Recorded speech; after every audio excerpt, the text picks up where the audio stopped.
crying, and he said, Dad looked at him and said, "Why are you crying?" He says, "Do you think John would come and pastor our church?" He says, we need that at this church," he said. And so he reached out to me and he texted me. I said, "I can't do that." I said, "I appreciate that." But I said, "I will sit down and meet with you." So we sat down and had lunch on Monday, I think. And I told him, I said, "I'm not your guy." I said, "I've got my own, and I said, "I'm not your guy to do that." I said, "But let me tell you, let me give you some experience on what to look for with a pastor." And I said, first of all, I said, when you have a family-run church is where that church tells the pastor what to do because they're the money people. And I said, "You got some money people in your church." And I said, "You got to determine whether you want a preacher or a pastor." And I said, because a preacher is where what a lot of churches want, to where they don't want to be told what to do. They just want to hear a message and be able to catch the NASCAR race at 1 o'clock and maybe get something in between to eat. And I said, but if you want a pastor, I said, this is what you have to take their head off and dig down deep inside. And I said, and ask them questions that you normally wouldn't ask them. And I said, and then you have to eliminate the expiration date on your church. And I said, because your church has an expiration date if it doesn't have any growth. And I said, it's like the milk in the refrigerator. It goes bad. And he thanked me so much. He said, "So you're not looking for a switch?" I said, "No." I said, "I'm not looking for a switch. I can't switch. I'm here. And I can't go anywhere." And that's 2 churches recently that's asked me to come and be their pastor. I should say how much. No. It's like you may get a leading if it's a certain amount. You're like, "I feel God in that." It's like, "I feel God in that." Yes, $3,000 a month, sure. "Oh, I feel God in that." No, not at all. It's so funny. I'm going to tell you a story before we start here. Go ahead and... I'm going to tell you a story that only 2 people know. That would be God and Christy. Our kids don't even know what I'm about to tell you. And I don't know if they knew of any part of this that went on, but I'm speaking about week 3, I'm anxious. And I remember kids weren't too old. They were probably high school, junior high when we first started up here. Mom had just died, and it had been 12 years, and I was working for a bank. And I remember heading towards, I got out of my car like right about here, and I remember heading up towards the Sports Connection because we were buying shirts or something. I don't remember what it was. So as I was walking up through there, and this has been a number of years ago, as I was walking up through there, I started walking sideways. I started walking like I couldn't stand upright, and I couldn't figure out why. Well, as time went on, there were times in driving up here that I couldn't drive. I remember one time pulling over. I had my Chrysler 300 at the time, the white one, and that thing would haul in the mail. It was a great car. And there were times that I would have to pull over because I couldn't drive.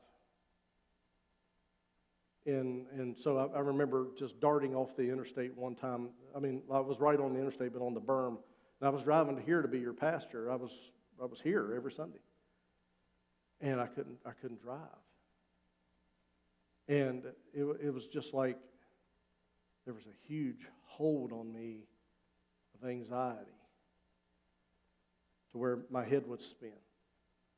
There were times that I would stand behind the piano when Lisa Payne was here, and I would stand behind the piano from time to time, and I would have to, and I'm wired up. It's like don't ever think that I'm stuck up and I can't come and see you, but because once I get wired up in there, it takes a little while to unhook everything because you got your earbuds in and all this stuff. And there were times that I just thought I was going to pass out right behind the piano. The anxiety was just that high. Then I started losing weight because I couldn't go out in public and eat. When somebody would call me and say, hey, you want to go have lunch, this dread would just go over me. And it's like, I would go, but I don't know how much fun I was. There was many times that I would never sit on the inside of a pew, or not a pew, but of a thing. I would always have to sit on the outside because I couldn't feel pressured in the middle. What if I have to get out? What if I have, what if?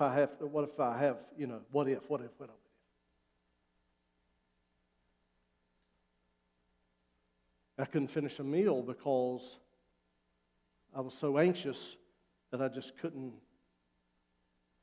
function. And this went on for about 2 years. And nothing ever happened. But I finally told God, I said, God, I can't do this. I said, if I am going to be this way, I don't want to be here. I said, take me. I don't need to be here. It's horrible. Hell. The pits of hell, that's the only thing I can say. It's awful. And God delivered me. Nobody knows that story. You all probably just thought I was just clipping along real good, but I remember there was a gospel group that needed me to fill in for them, and I was playing bass and singing. I knew all their songs, and I remember being over in Boone County singing with them and literally standing on the stage thinking, I'm going to drop dead right here. And I'm playing bass guitar, and I'm putting on a smile, singing my songs just like I always did,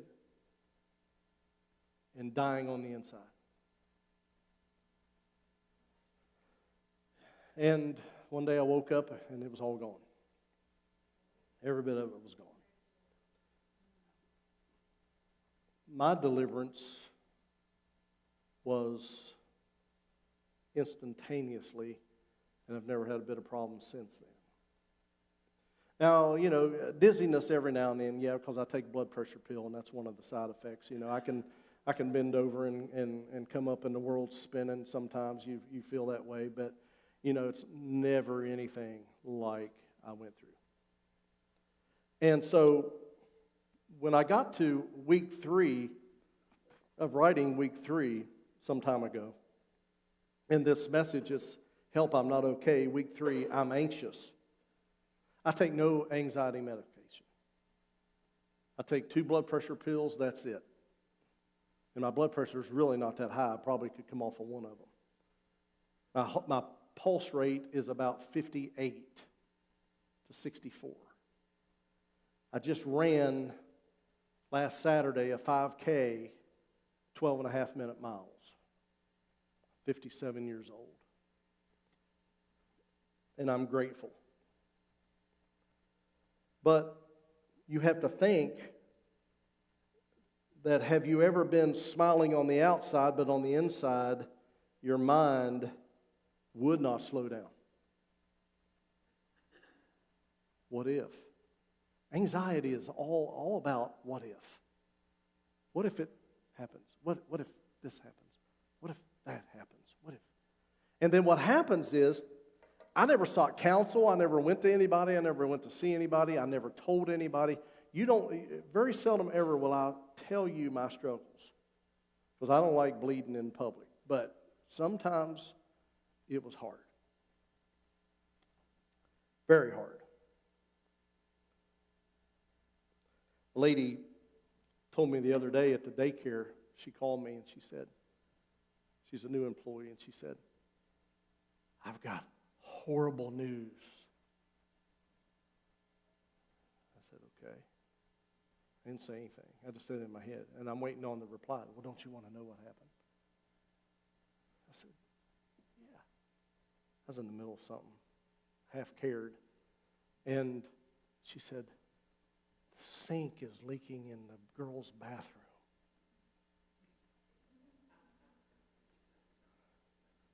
And I said,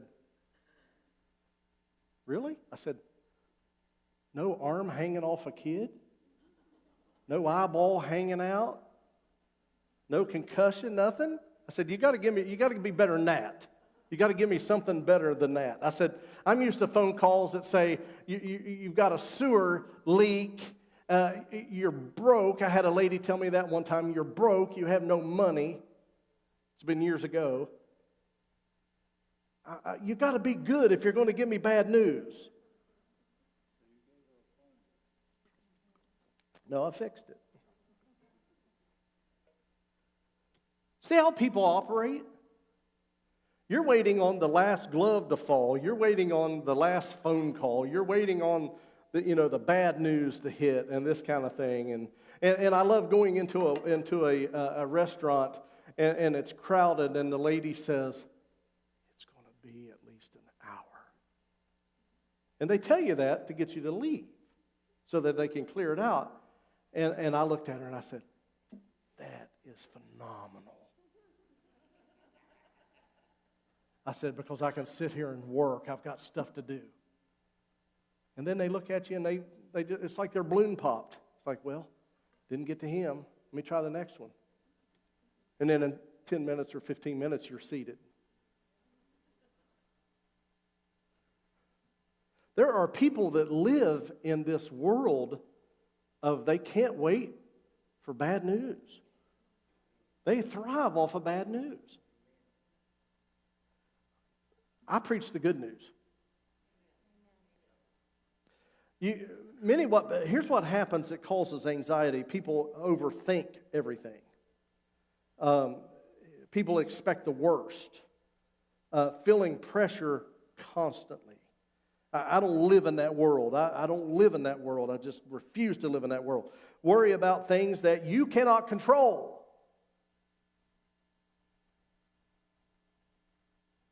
Anxiety is one of the loudest battles that people fight silently. They fight it in a silence. You know, when I was a kid, when I went to school, and when some of you all that are around my age, you never heard of this. You never heard of depression. You never heard that it's like, oh, he's depressed. You never heard, oh, he's just anxious. There's a thing called test anxiety. It's got a term, a medical term. It's called test anxiety. Really, what it is you're nervous about taking a test. Who's ever been nervous about taking a test?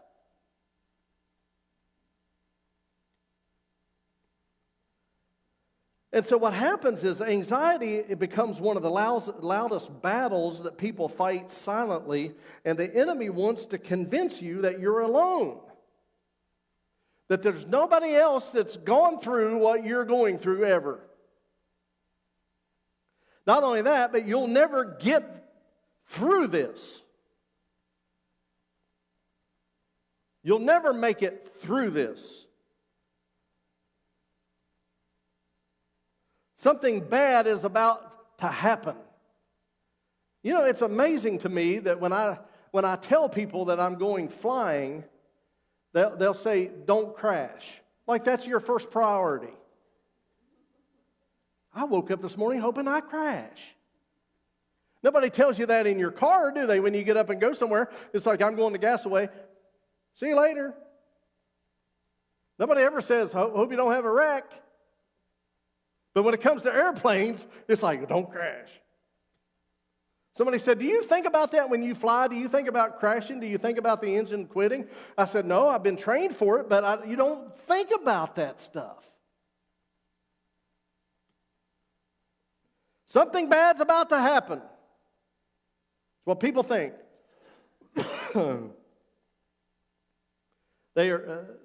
We changed the oil in the airplane the other day, and in the middle of it, they were looking at the cylinders, and one of them, they think, has a little crack in the cylinder.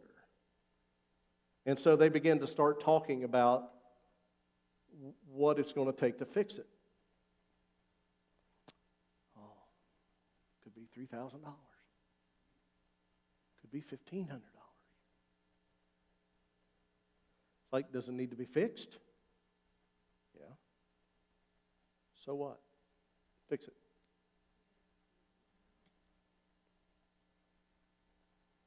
I've thought twice about it since I've just talked about it with you.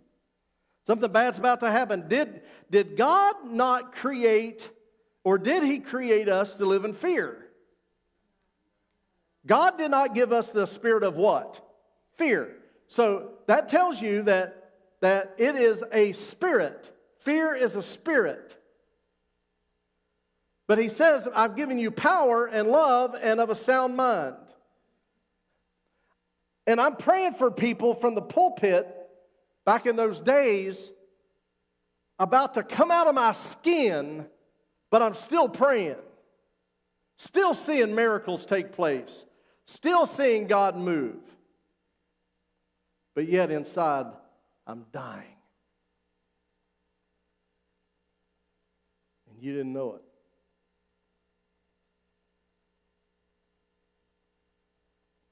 God did not create you to live in fear.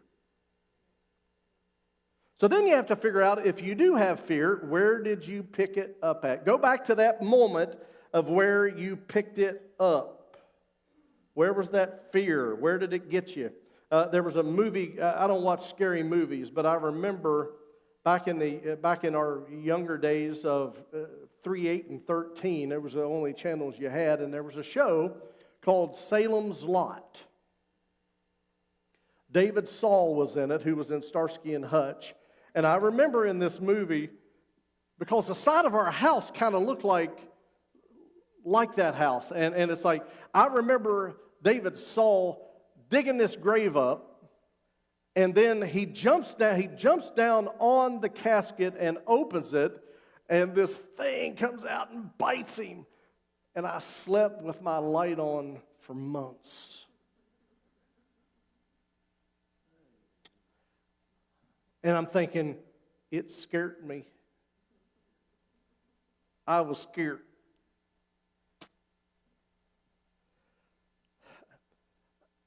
Don't subject yourself to a thrill of fear. God didn't give it to you. Let me tell you online, don't do that. Anxiety grows when you worry about tomorrow today. When you're worried about tomorrow, you're worried about it today. That's where anxiety comes from. Most anxiety comes from fighting battles that you have not yet seen. You're worried about something that hasn't happened yet. And most of the time we worry because we don't think God can fix it. That is what a lack of faith is. A lack of faith is when we say, God is not going to fix it. I don't think He can. Matthew 6:38 says this, take therefore no thought for tomorrow, for the morrow. For the morrow shall take thought of the things of itself.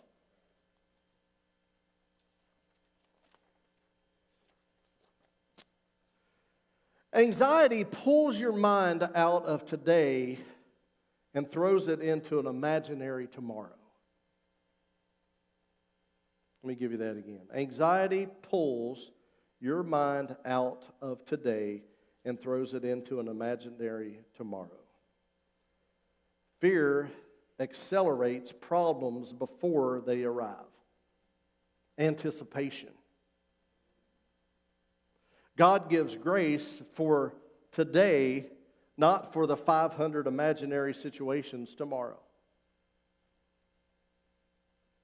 The enemy wants you and wants your mind to be trapped in a world of what if. And God wants us to have a heart that's grounded even if. Not what if, but even if. Look, we're going to go through things in life. You know, I mean, you can't help other people if you don't go through things in your life. You know, it's like we watch American Idol. And we love watching American Idol, and they're down to 5. They're getting ready to go, cut some more tomorrow, and we're excited about seeing who's going to get cut and that kind of thing. But guess what? In the end, they all go home. Just maybe some sooner than the others.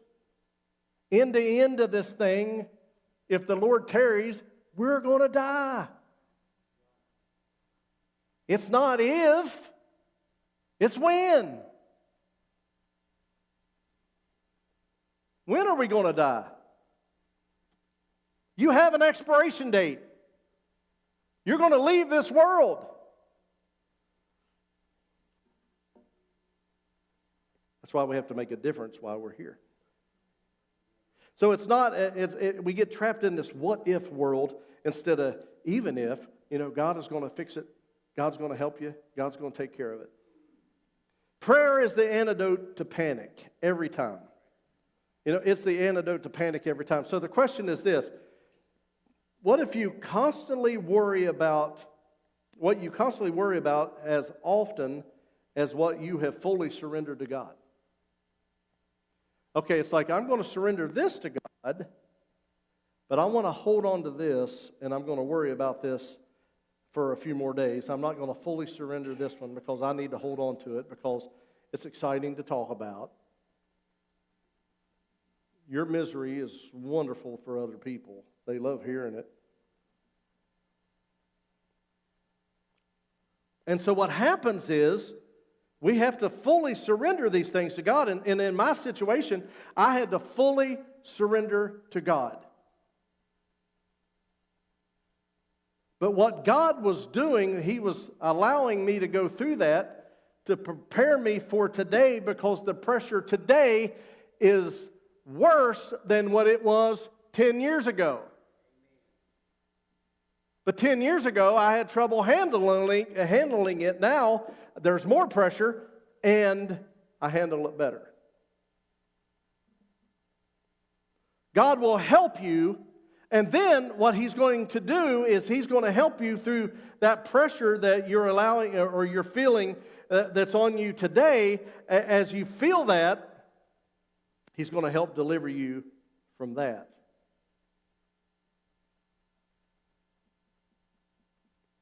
When you look at Philippians chapter 4, 6, and 7, be careful for nothing, but in everything be by prayer and supplication with thanksgiving, let your requests be known unto God.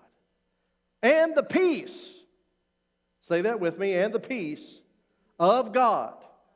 So who has peace? God has peace. So if we are God's, then we should what? Have peace. I have learned not to fly in like Superman and fix stuff. Took me a long time to do that. Oh, I'll take care of that. I'll fix that. I'll do that. When a ball is out in pickleball, give you a little story here. Okay, if David and I are on this side, and Tori and Emmett are on that side, and we're playing each other, and I hit a ball that looks like it's going to go out, but it's in, that other group is the one that decides whether it's in or out. Not the group that hit it, it's the other group that decides. I came up with a wonderful strategy. I don't volunteer my information. I'll say, it's your all's call. Well, who's going to tell your pastor it was out?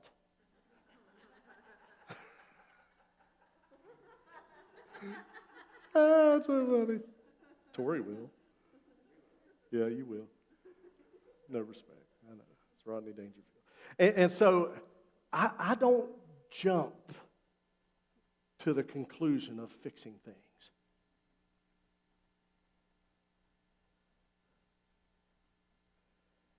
And peace, the peace of God that passeth all understanding, shall keep your heart. Keep. Keyword, keep your hearts and minds. That tells you there's two separate things. Spirit, soul, body. Your heart and your mind through Jesus Christ. He's going to keep your hearts and minds through Christ Jesus. What is He going to keep them in? Perfect peace in the midst of the storm.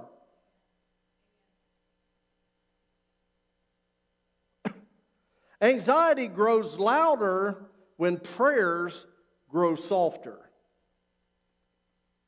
Understand that. When your prayers are quiet, anxiety will scream at you. Peace comes when you stop carrying things God never asked you to hold on to. Think about that right now. What are you holding on to right now that God doesn't want you to hold on to? I'd get rid of that thing. I'd get rid of it.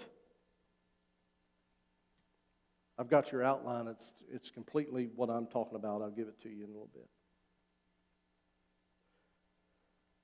Prayer is not weakness, it is dependence. Prayer is depending on God to help it. Can I tell you something? You are not going to get every prayer answered the way you want. Ain't going to happen. Don't care how much faith you have. Don't care how much you think God loves you more than somebody else. You're going to have the rug pulled out from under you from time to time, and you're not going to get what you want. I'm sorry. And then there's things that you want that He'll give you, and then you'll say, how dumb was I to ask for that? But you kept harassing. You kept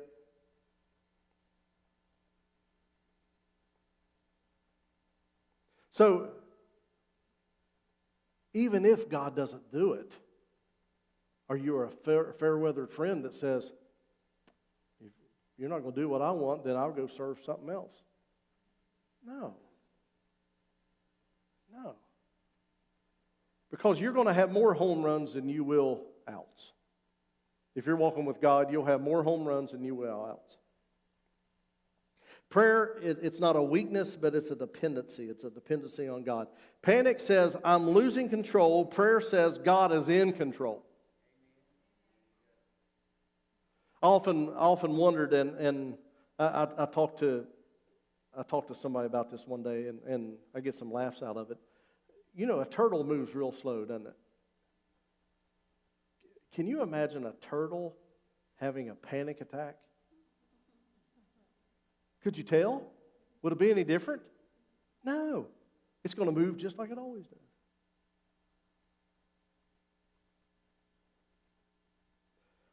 God's presence brings peace in the middle of the storm, in the midst of the storm.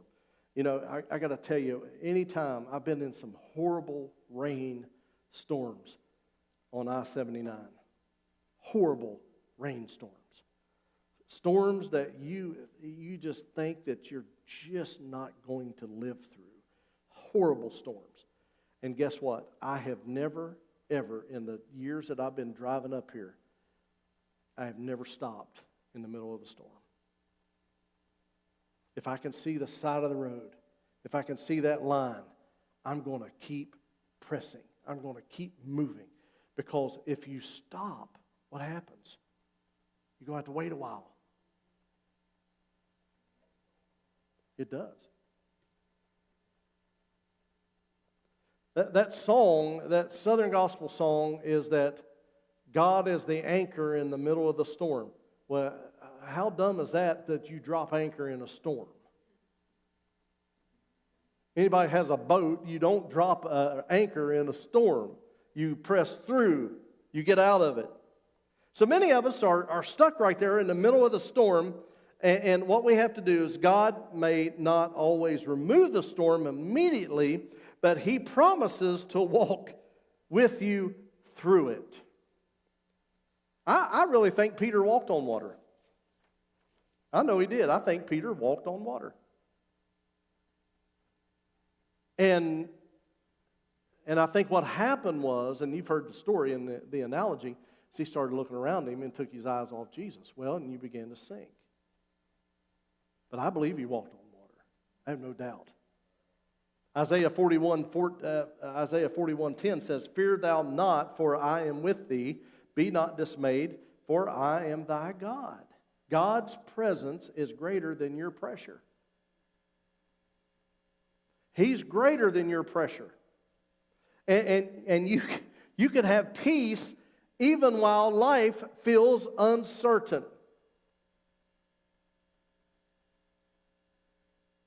Fear loses power when you remember who stands beside of you.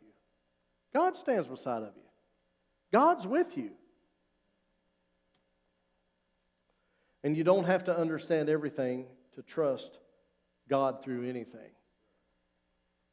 Sometimes it just happens. So, what if the things that are controlling your mind today is the very thing that God is asking you to surrender? Think about that. The very thing that is occupying your mind. What if that's the very thing that God wants you to surrender? It could be your family, it could be your future, it could be your finances, it could be your health, and it could be your calling. Some people need to surrender their calling. So, you may not ask, you may not be okay right now, and a lot of people may not be okay, and you have to define what okay is. But God is still faithful. God is still present. God is still able to give you peace in the middle of anxiety and struggles. That story was embarrassing for me to tell, but I felt like I should tell it. It's embarrassing. To me, it was. When I was going through it, it's like, man, I can't tell anybody about this. You're a man of faith and power. You can't. Some things you have to battle just you and God. I mean, the battle's already been won, but you just haven't figured out how to win it yet.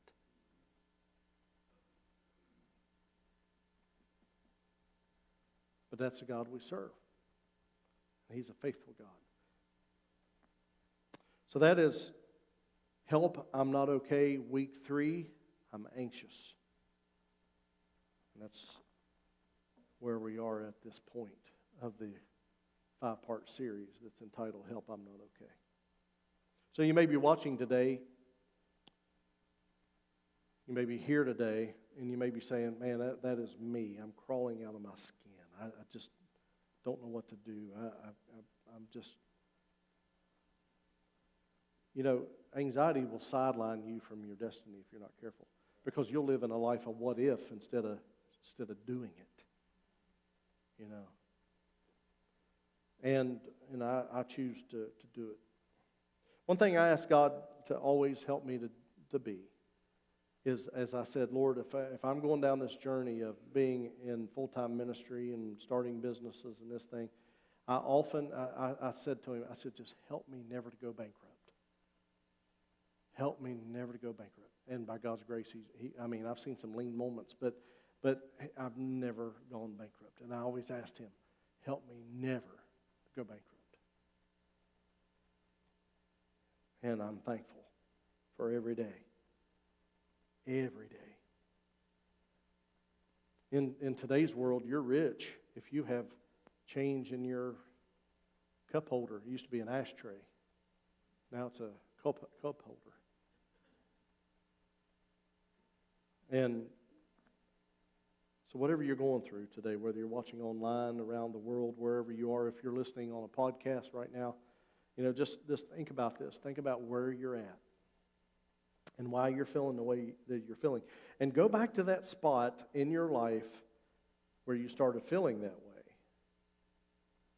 And then Work backwards to fix it. Say, okay, I remember this is why. I remember that is why. Let me tell you something. Everything is going to work out. May not be the way that you want it to work out, but everything's going to work out. It will, I promise you. Because that's the God that we serve. He will help us through it all. So, anybody need special prayer today about anything that they're going through? We have some cards to sign today. We have communion that we're getting ready to do. So, thank you all for watching and being a part of the Pulse WV Live, a network that beats to the heart of God, and have a great day. And you say, well, why do you do that? Because this is a live broadcast that Lindsay will take this, she'll take this 5-part series, and she's going to make it into a booklet that will help people, some kind of a study guide, that she'll help somebody with. So when we get into